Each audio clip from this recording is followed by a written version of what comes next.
ಮುಂದೆ ಪೆಟ್ಟೆ ಕರ್ತನ ಚಾಲು. ನಾಮವನ್ನು ಮುಂದಿಟ್ಟರೆ ಸಾಕು. దేవుని నామాన్ని ముందర పెడితే ಎಲ್ಲ చాలు. సవాలుಗಳನ್ನು సంధిస్తವೆ. అన్ని సవాళ్ళను సంధిస్తుంది. కారణము ನಮ್ಮನ್ನು ಆದುಕೊಂಡಿದ್ದಾನೆ. మమ్మల్ని దేవుడు ఆదుకో ఉన్నాడు. ಆಮೋಸನ ಪುಸ್ತಕ 7:14-15 ವಾಕ್ಯ. ఆమోస పుస్తకం 7:15. ಕರ್ತನು ತನ್ನ ಮಕ್ಕಳನ್ನ ಬಲವಾಗಿ ಉಪಯೋಗಿಸುವಂತ ಕಾರ್ಯಗಳು ಹೇಳಲ್ಪಟ್ಟಿದೆ. దేవుడు అతని పిల్లలని బలంగా ఉపయోగించే కార్యాలు చెప్తుంది. ಯಾಕೆ?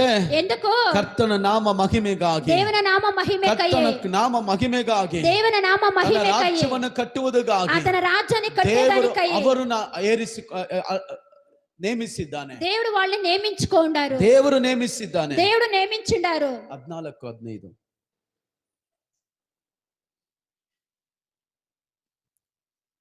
ಓದಿರಿ ಆ ವಾಕ್ಯನ. ಆಮೋಸನು ಅಮಚ್ಯನಿಗೆ ಪ್ರತ್ಯುತ್ತರವಾಗಿ, ನಾನು ಪ್ರವಾದಿಯಲ್ಲ, ಪ್ರವಾದಿ ಮಂಡಲಿಗೆ ಸೇರಿದವನು ಅಲ್ಲ. ನಾನು ಗೊಲ್ಲನು, ಹತ್ತಿ ಹಣ್ಣು ಕೀಳುವನು,